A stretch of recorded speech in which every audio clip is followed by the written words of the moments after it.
بالله من شرور أنفسنا ومن سيئات أعمالنا من يهده الله فلا مضل له ومن يضلل فلا هادي له أما بعد اللهم إنا نسألك خير هذا الليل وخير فيه وخير بعده ونعوذ بك من شر هذا الليل وشر فيه وشر بعده آمين يا رب العالمين.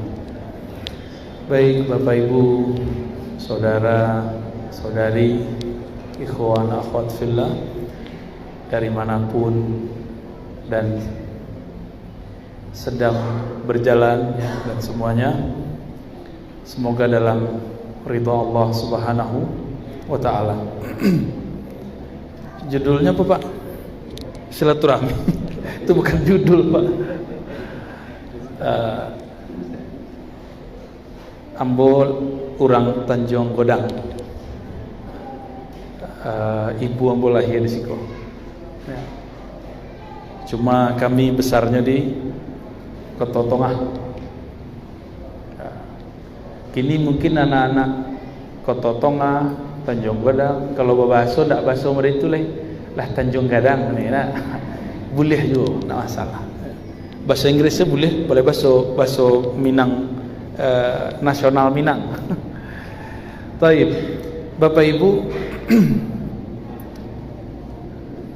kita berada di masa yang telah Nabi kabarkan, yang disebut oleh Rasulullah SAW zaman fitnah. Maka Nabi mengatakan, badiru, hendaklah bersegera kalian dengan apa? Bil a'mal, dengan membuat peran. Amal di situ jangan artikan amal soleh dalam artian ritual ibadah, tapi artinya buat peran. Segeralah kalian berperan, punya peran. Sebelum apa? Fitanan, sebelum terjadi fitnah. Peran untuk apa? Memperkuat iman. Sebab konteks hadisnya, yusbihur rajulu mu'minan wa yumsi kafiran. Orang pagi mukmin, sore kafir. Kafir sore, pagi mukmin. Begitulah terus. Berarti yang Nabi mau bukan ritual, bukan amalan yang banyak, amal fisik, sembahyang banyak, zikir banyak, khataman banyak, bukan itu. Tapi akidah yang kuat, iman. Pagi ada orang mukmin, sore imannya berubah. Tapi sayang kebanyakan orang menjelaskan hadis ini dalam pahaman amal fisik. Banyak sedekah itu udah pasti. Tapi amal yang paling basic bukan itu. Amal paling basic di kolbu. Maka Nabi ditanya, apakah amal yang paling mulia wahai Rasulullah? Dalam hadis Imam Bukhari. Lalu Nabi menjawab, imanun billah. Engkau percaya kepada Allah. Percaya itu adanya di kolbu. Mahalluhu fil qalb. Tempatnya ada di kalbu. Maka kajian-kajian iman perlu diperbanyak. Kajian iman itu beda dengan kajian tauhid dalam versi bahasa orang hari ini. Sebab hari ini orang kajian tauhid isinya nyalah-nyalahin orang. Itu bukan tauhid, itu cari lawan namanya. Kajian cari lawan. Aku ada pendekar dan bisa berlawan siko. Buya Mudo Habib. Jadi orang kini kajian tauhid nyolah-nyolahin, menyesat-nyesatkan orang. Itu bukan kajian iman. Iman itu ada di kolbu. Kolbunya menjadi sehat. Kolbu yang sehat itu ketika dia bisa merasakan keindahan nama-nama Allah dan cinta kepada hamba-hamba Allah. Maka ketika ada orang mengklaim kajian tauhid tapi dia kemudian memusyrikkan orang tuanya, memusyrikkan guru-gurunya dan menganggap sesat orang-orang yang berbeda dengannya, itu bukan kajian iman. Itu tauhid takfiri atau tabdi'i, tauhid pengkafiran atau pembid'ahan. Kini banyak, ya nak? Kajian iman itu dalam sebuah riwayat seorang sahabat Muaz bin Jabal bertemu seorang sahabat, bahkan beliau sendiri yang mengajak. Apa kata beliau? Ta'al nu'min sa'atan. Jadi dia ajak mereka, ayo kita beriman sesaat. Apa yang mereka lakukan? Ngaji ma'rifat, mengenal Allah, sifat-sifat Allah, kemudian memasukkan nama-nama Allah dari lisan ke dalam qalbu. Maka mereka bisa duduk berjam-jam itu menyebut nama Allah. Nu'min sa'atan. Maka nu'min di situ amal qalbu. Tapi sayang hari ini kata iman, kata tauhid sudah disalahartikan. Kalau kajian iman hari ini nyalahin orang belajar sifat 20, ya, Allah wujud, qidam, baqa, mukhalafatu, itu sekarang dianggap salah. Akhirnya kajian-kajian tauhid bukanlah mentauhidkan Allah, tapi cari lawan kepada hamba Allah. Dan apa yang paling menyedihkan, kita mengatakan, oh kamu, ente mau coba mengkafirkan, menyalahkan orang-orang tua-tua dahulu. Mereka keluarkan satu ayat, wa idza qila lahum ittabi'u ma anzalallah, jika engkau berkata kepada mereka ikutilah apa yang Allah turunkan, mereka menjawab, kami mengikuti apa-apa yang dilakukan pendahulu kami. Itu ayat ada di surah Al-Baqarah, dan yang semakna dengan ayat itu ada dalam surah Luqman. Ayat itu bukan untuk menyalahkan orang beda faham, sebab ayat itu turun akidah Asy'ariyah tidak ada di situ namanya Asy'ariyah. Akidah bersifat 20 namanya, ya. Jadi dek kawan, ayat itu kami mengikuti orang tua-tua kami, lalu dibantah di ayat itu, ya. Jadi ayat itu melarang mengikuti orang tua-tua. Orang tua di ayat itu orang tua di Mekah. Orang tua dulu di Mekah, mereka sembah Allah atau sembah berhala? Sembah berhala.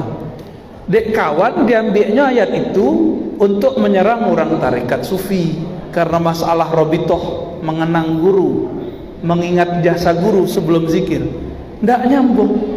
Itu adalah pemalsuan makna ayat, dan itu berbahaya. Itulah yang Nabi katakan dalam hadis Imam Tirmizi, ya, orang yang man qala atau man fassara al-Quran bi ra'yihi, siapa yang mentafsirkan Quran dengan akal-akalan dia, dengan pemahaman hawa nafsunya, falyatabawwa maq'adahu minan nar, siap-siap tempat duduknya di neraka.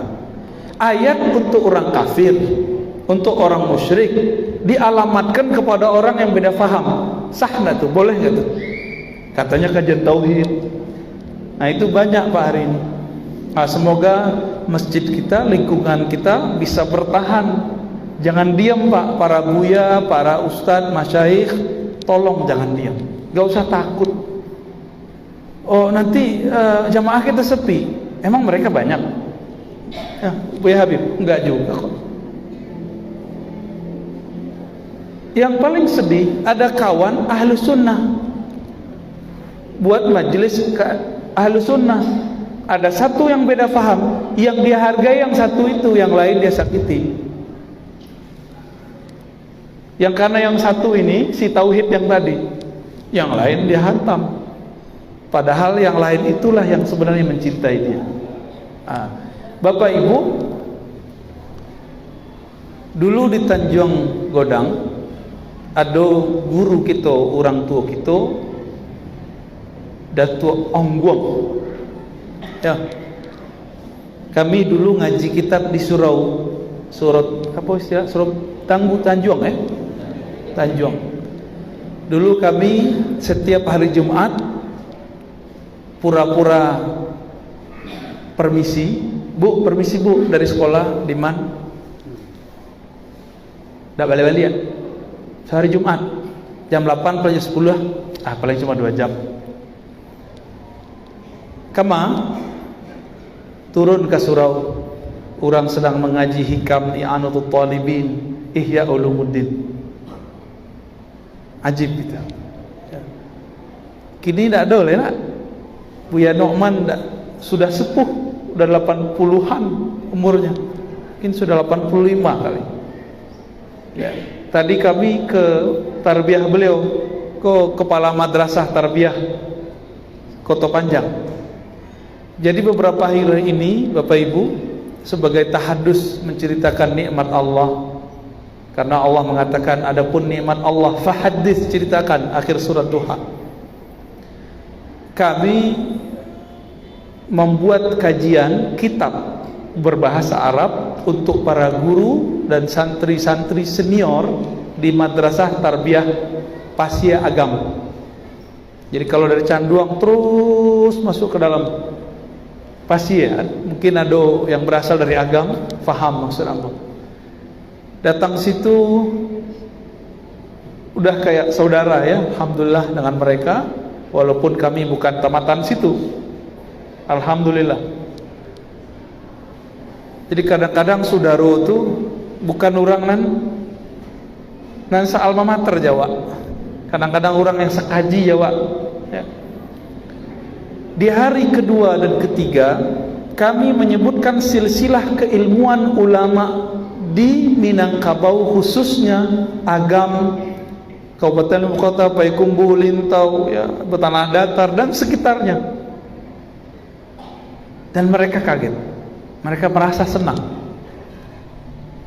karena selama ini kawan-kawan itu menganggap ajaran yang suka membid'ah-bid'ahkan ini yang diserangkan MTI, Madrasah Tarbiyah Islamiyah, karena benteng Ahlus Sunnah. Jadi Bapak Ibu kami kasih tahu, benteng Ahlus Sunnah itu bukan di YouTube. Di mana bentengnya?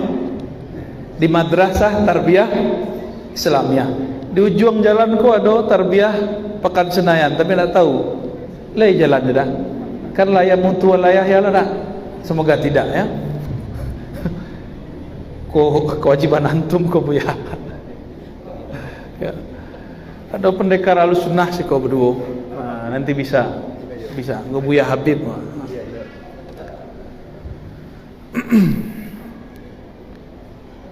Kami menyebutkan silsilah ilmu orang awak.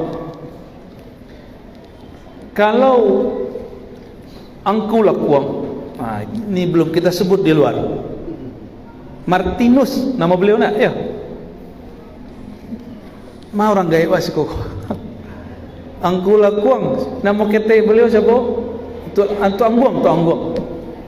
Iya Martinus nak. Iya Dades, mana Dades? Hah? Martunus, Marjunus, model-model orang Yunani nak. Nama Ashabul Kahfi, Marjunus. Bahasa kayak Suryaniah ya. Syekh Marjunus Datu Angguang, beliau itu ngaji dulu di Madrasah Tarbiyah Islamiyah Tiaka, Lea Dojo madrasah tu. Le memakai tradisi tarbiyah atau sudah jadi modern? Sudah jadi modern ya? Oh sudah jadi MDS. Tapi masih aduh. Ya syukurlah, alhamdulillah. Walaupun kajian Ahlus Sunnahnya sudah jadi Latin ya. Beliau berguru kepada Syekh di situ, Syekh Ibrahim Harun. Syekh Ibrahim Harun, ada kuburannya di situ. Nah, nanti silakan di cross check Buya Habib ya. Syekh Ibrahim Harun belajar ke orang Limbukan. Ya, ada surau di Limbukan tuh, asitunya berguru. Saya tahu namanya Buya. Syekh Imran apa siapa namanya? Syekh Toha apa Syekh Imran lupa. Syekh Toha apa Toha Imran? Syekh Toha. Dulu kami sering buat di situ pesantren kilat, masa-masa masih sanawiyah, aliyah, itu sering buat pesantren kilat untuk kawan-kawan. Ketika masuk ke ruang merbot ya, garin, di situ terlihat banyak kitab, tapi sudah banyak yang dicuri dan dirusak orang. Berarti dulu sang imam, sang guru di situ emang ahli kitab. Mereka dulu bersama-sama ngaji ke Mekah bersama Syekh Abdul Wahid As-Solihi, ngaji di Mekah. Bertemulah dengan Syekh Umar Bajunaid, Syekh Ahmad Khatib orang awak tapi jadi mufti di Mekah, orang kota tua agam. Bertemulah dengan Syekh Hasan ibn Sa'id Yamani dan ayahnya Sa'id Yamani. Bertemu dengan masyayikh-masyayikh yang luar biasa, dan mereka berguru, pulang-pulang buat madrasah tarbiyah di negeri kita. Jadi kami membacakan silsilah ilmu. Silsilah ilmu mereka sama seperti yang ada di madrasah tarbiyah Kota Panjang, sama ona. Misalnya kita ambil Syekh Mukhtar.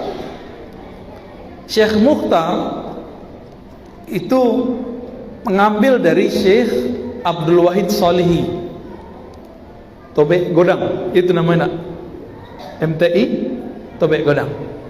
Insyaallah kami isu ziarah ke situ, ya, insyaallah. Tadi kami ziarah ke Syekh Mukhtar Angkul.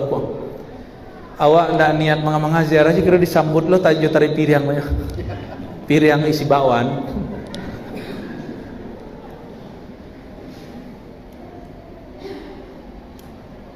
Syekh Abdul Wahid langsung ngambil ke Mekah.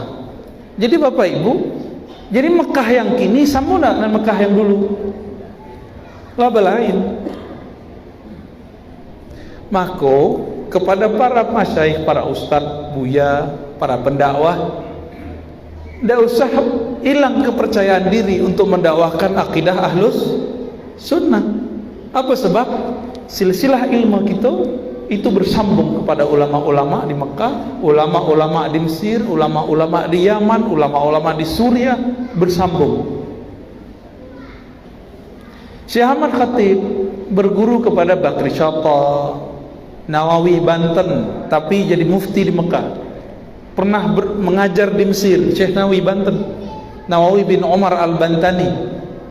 Syekh Nawawi itu mengarang kitab dan semuanya pakai bahasa Arab. Dan kitab beliau dipakai di berbagai penjuru negeri. Canggih nggak tuh?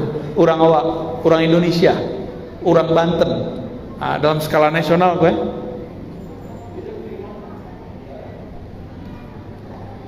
Jadi Bapak Ibu, kalau orang kemudian menyalahkan kaji awak, maka sebutkan, oh kami dulu kaji kami ngikuti Datuk Ongbuong. Datuk Ongbuong itu berguru kepada Syekh Ibrahim Harun. Syekh Ibrahim Harun kepada Buya Dilibukan Syekh Taha, bersambung dengan Syekh Abdul Wahid Solihi kepada ulama Mekah, Syekh Ahmad Khatib dan lain-lain. Itu jawabnya. Tanya balik kayaknya, masil silahku. Yang paling lucu, mengijazahkan Al-Quran lalu membid'ahkan orang-orang sufi, tarekat Naqsyabandiyah, akidah Asy'ariyah, tapi kita cek sanad Qur'annya kepada ulama itu. Semua sanad Qur'an sekarang hampir yang masyhur ya terkumpul kepada Imam Zakaria Al-Ansari, dan itu seorang sufi bermazhab Syafi'i, akidah Asy'ari. Kalau dia mengatakan Asy'ariyah sesat, berarti silsilah Qur'annya batal, sanad Qur'annya batal. Jadi Bapak Ibu, ingin menyegarkan semangat kita beragama, jadi zikir-zikir mau yang kita lakukan setiap ada sholat, ya, kunut subuh, walaupun di Mekah saat ini tidak berkunut, tapi kunut itu dibawa dari sono, ya.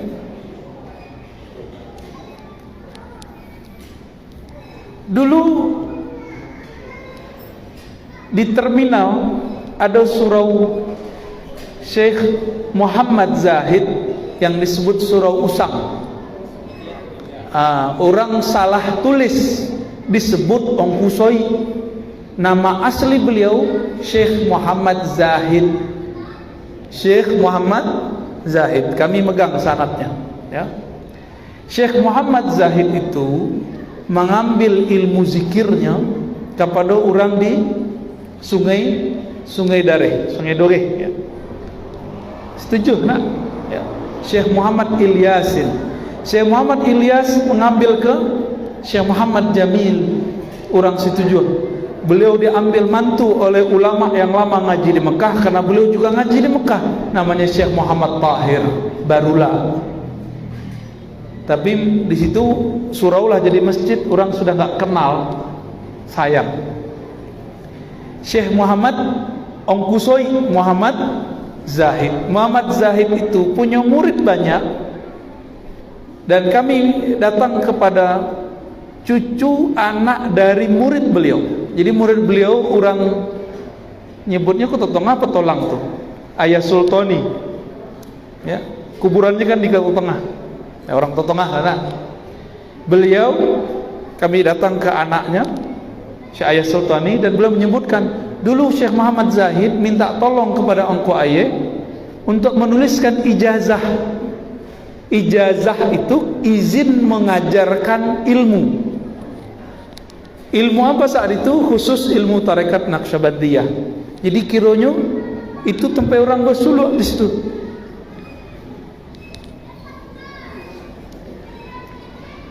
Syekh Muhammad Zahid itu punya murid, ada namanya Syekh Junaid ya. Itu di belakang masjid Pancasila itu loh. Istiqomah ya. Pancasila lo nama. Ada masjid Istiqomah, belakangnya ada surau. Dulu kami yang meresmikan itu. Meresmikan tagaknya berdiri kembali. Syekh Junaid. Syekh Junaid itu punya murid Bahyal Karimi. Buya Bahyal Karimi, mungkin anak keturunannya masih ada lah ya. Nah, sedangkan Syekh Muhammad Zahid mempunyai murid tadi Buya Ayas, kemudian hanya ada kawan lain di Poyolanse namanya Syekh Qasim. Syekh Qasim itu guru dari Abuya Dahnar Tu'daniyah dan Majan Quran. Beliau suluk 2 kali dengan Syekh Qasim. Syekh Qasim itu, jadi Syekh Qasim, Syekh Ayah Sultani, Syekh Junaid, 3 orang itu mengambil ilmunya kepada Syekh Muhammad Zahid Ongkusai. Nah, ini satu wilayah itu dulu ya. Maka Bapak Ibu, kalau kita cek tadi sampai ke Muhammad Tahir ya, barulah Syekh Muhammad Tahir kamarnya mengaji. Muhammad Zahid, Muhammad Ilyas, Jamil, Tahir. Kemana Syekh Muhammad Tahir mengaji? Ke Syekh Ismail Al-Makki Al-Minangkabawi. Syekh Ismail orang Simabua, Batu Sangka. Kami malam tadi di situ. Tapi lama Mekah. Beliau belajar zikir dan belajar suluk di depan Masjidil Haram Jabal Abi Kubais. Kaji itu yang dibawa ke siku. Bedanya Syekh Muhammad Tahir kalau zikir lembut-lembut, la ilaha illallah, la ilaha illallah, begitu aja ya.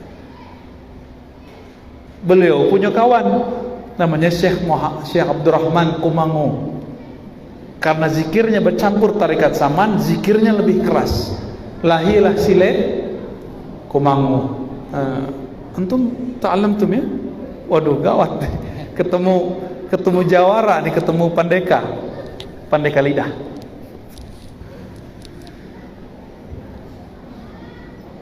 Jadi silat Kumangu itu Bapak Ibu, itu bukan silat biasa, itu silat yang diolah dari zikrullah. Maka adik-adik kami sarankan kalau belajar silat yang begitu. Jangan silat-silat yang kosong, ya, belajar zikir. Jadi bisa merasakan Allah Ta'ala dalam gerak. Nah, itu kan dahsyat tuh. Ya, syukuran. Kini kan lebih rami karate ya nak. Kami dulu karate yo ya. Lebih rami taekwondo, enggak masalah. Cuma ambil ilmu yang dari buya-buya gitu. Nah, Bapak Ibu yang bukan Allah, kami dulu bertanya kepada Datuk Angbong. Tuh, dulu di mana sekolah tuh? Ambo di Tarbiyah Tiaka. Tapi apa yang paling menarik? Beliau mengatakan setelah kelas 7 itu orang wajib bersuluk. Itu enggak bisa diangkat ini ya. Tak bisa ya. Udah susah.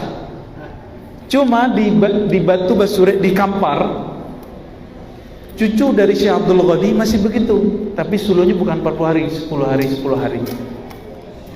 Jadi murid tarbiyah dianjurkan, bukan diwajibkan, untuk beriktikaf di surau setiap selesai belajar kitab kuning, kitab Arab. Jadi Bapak Ibu yang bukan Allah, kami hanya ingin menyampaikan kenangan-kenangan indah itu jangan kemudian cuma diceritakan, tapi kita bangkitkan semangat itu kembali dan ambil ilmunya dari ahlinya kembali. Jadi kami berharap nanti tarbiyah Islamiyah itu ramai kembali, ya, amin ya rabbal alamin. Terakhir sebelum sembahyang, nanti sudah sembahyang ada tanya jawab. Ada tanya jawab.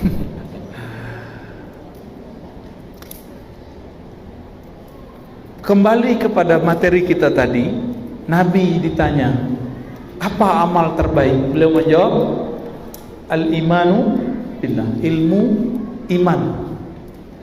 Iman itu mahalluha fil qalb, tempatnya ada di kolbu. Di kolbu. Nah, pertanyaan, kolbu itu apa? Hati jantung, hati liver, atau otak? Nah, kedokteran dan psikolog tuh debat tuh. Tapi Imam Ghazali dan para imam-imam terdahulu tidak pernah berdebat. Nggak pernah berdebat. Kolbu itu dibagi dua istilahnya. Ada kolbu yang zahir, namanya kolbu sanubari, banamulah jantung. Beberapa aliran kebatinan salah kaji, keliru, dikira gerak jantung itu gerak kalimah Allah, bukan. Sehingga mohon maaf, beberapa kajian-kajian kebatinan kalau ingin putuh kaji, bedah ayam sedang hidup, diambil jantung, dia lihat jantungnya, itu zolim. Kalau mau gorok dulu, ya. Kalau kini kan tidak perlu begitu, ya. Di handphone tuh ada jantung yang bergerak-gerak, emoticon namanya, tinggal tunjukkan aneh. Kalau mau ingin menunjukkan jantung, sayangnya yang begitu disebut tasawuf, padahal itu bukan tasawuf, itu kezaliman. Tolong diluruskan buya-buya, dan kami yakin sumber kajian ilmu itu enggak seperti itu mengajarkan. Ya. Itu kolbu jantung. Ada kolbu yang kedua, itu kolbu nurani. Kolbu yang bercahaya. Jadi bahasa awak hati nurani. Jangan salah, ada hati nurani, ada hati sanubari. Inna Allah yanzuru ila qulubikum. Ketika disebut di dalam hadis Allah memandang ke kolbu engkau, itu maksudnya adalah kolbu yang bercahaya, bukan jantung. Tapi si kolbu nurani itu sangat berkaitan dengan si jantung. Makanya ketika seorang yang jatuh hati kepada kekasihnya, memandang kekasihnya, hatinya jatuh, jantungnya berdebar. Nah, disitulah hubungan erat antara hati nurani dan hati sanubari, hati jantung. Berdasarkan itulah penutup kaji. Jadi penutup kaji dari Imam Sanusi, ambo agih kini, walaupun kita nak ngaji kitab itu, langsung saja kaji kesudahannya. Apa kata beliau? Kitab tebal-tebal ditulis membahas iman, puncaknya adalah la ilaha illallah. Puncaknya la ilaha illallah. Maka semakin faham seseorang makna la ilaha illallah, semakin tenang kolbunya. Jadi kolbu tu dia gena jabatan tingginya tidak tenang, malah tambah terancamnya. Sebuah yang dapat jabatan. Raso-raso kalau punya oto baru senang hati, Pak. Cobalah punya oto baru, parkir kegores ketek, le senang hati. Tidak. Awak sedang asik-asik, tiba-tiba ada orang yang nyalip. Baras hati, oto buruk menyalip awak. Kiranya awak punya oto rancak nak membahagiakan hati. Kalau begini rancak tu lain cerita ya. Tu puya salah nak cerita tu. Jadi di mana kolbu tu bahagia? Kolbu itu bahagia kalau si kolbu mendapatkan apa yang menjadi makanannya hari-harian. Kalau lidah dage batu lebih bisa. Lidah dage bensin lah nemu. Kalau bensin cocoknya untuk apa? Makanan loto, ya, makanan Honda, ya lah. Kalau telingu bisa enggak telingu dage rondang? Enggak. Mato bisa enggak mato diagih minyak parfum semprot harumlah mato aste. Jangan salah letak, jangan salah dalam menempatkan kebahagiaan diri. Diri itu terbagi-bagi, zahir, anggota. Kalau mata senangnya memandang yang indah, telinga senangnya mendengar yang merdu, lisan, lidah sereulama lama, maka kolbu itu dia hanya punya satu selera. Kolbu itu kelezatan makanannya cuma satu, yaitu memandang kepada yang punya nama, atau merasakan hadirnya punya nama, atau menyebut nama Allah di dalam kolbu. Itu saja. Jadi Bapak Ibu, tinggi benar kaji awak, profesor doktor nawak nanti, tingginya jabatan nawak, tidak akan bahagia kalau di kolbu tidak ada nama Allah. Satu kisah yang sering kami sebutkan, satu kali ada seorang disidang di hari kiamat. Ketika disidang di hari kiamat, semua dosanya itu sepanjang tali laporan. Jadi kertas, ada kertas perinan di alam mahsyar nanti, itu semua daftar dosa. Sepanjang mata memandang, sepanjang itulah dosanya. Akhirnya malaikat azab kemudian langsung mengambilnya dan ingin membawanya masuk neraka. Hadis ini ada di Imam Tirmizi dan di Imam Baihaqi dan hadisnya sahih. Lalu Allah berfirman, "Hei, tunggu dulu malaikat. Ada satu hal yang tertinggal darimu. Engkau baru menghisap zahir dari badan dan pikirannya, tapi engkau belum menghisap denyut jantung di dalam kolbunya." Sebab denyut jantung itu berkaitan dengan kolbu yang bercahaya. Maka bedahlah kolbunya. Dibedahlah oleh malaikat. Dibedah Pak, kaget malaikat. Kolbu orang itu menyebut nama Allah, Allah, Allah, begitu. Dalam riwayat Imam At-Tirmizi, la ilaha illallah, la ilaha illallah, la ilaha illallah, di kolbunya itu. Kaget malaikat. Hah? Berarti, nah ini rahasia, malaikat tidak tahu amalan tersembunyi di dalam kolbu. Akhirnya Allah berfirman, timbanglah kalimat la ilaha illallah atau Allah, Allah itu, ambil. Lalu timbang, taruh di kanan, amal maksiatnya taruh di kiri. Apa yang terjadi? Awal goyang-goyang, goyang-goyang. Lama-lama kalimah itu tambah cepat. Semakin dikeluarkan, tidak ada putus-putusnya. Selalu aduh. Maka malaikat azab pun melepas. Ya salah Pak. Ternyata kalimah la ilaha illallah ditimbang dengan langit dan bumi masih lebih berat. La ilaha illallah. Itulah Nabi Musa bertanya, ya Allah, hadis sahih, khususkanlah aku dengan satu zikir. Apa kata Allah? Qul la ilaha illallah. Hai Musa, bacalah la ilaha illallah. Apa kata Nabi Musa? Ya Allah, kalau la ilaha illallah sudah banyak hambamu yang mau punya, sudah banyak hambamu yang tahu. Ya banyak yang tahu la ilaha illallah. Tapi la ilaha illallah buya, kau lain jo la ilaha illallah Bapak Ibu. Kau lain Pak. Sebab Allah kemudian berfirman, ikut la ilaha illallah, kalau ditimbang dengan langit dan bumi itu lebih berat la ilaha illallah. Nabi Musa ditalkin langsung oleh Allah. Apa ditalkin? Dibimbing langsung membaca oleh Allah. Itu yang bedain Buya aku juga Bapak Ibu. Beliau dapat bimbingan dari gurunya, dapat bimbingan beberapa orang, dibimbing membaca la ilaha illallah dengan lisan dan dengan kalbu pikiran, sehingga menyatu. Lidah menyebut, kalbu pun menyebut, pikiran pun mengikut. Terjadilah getaran-getaran di situ. Ditimbang getaran itu lebih berat dari semua dosanya.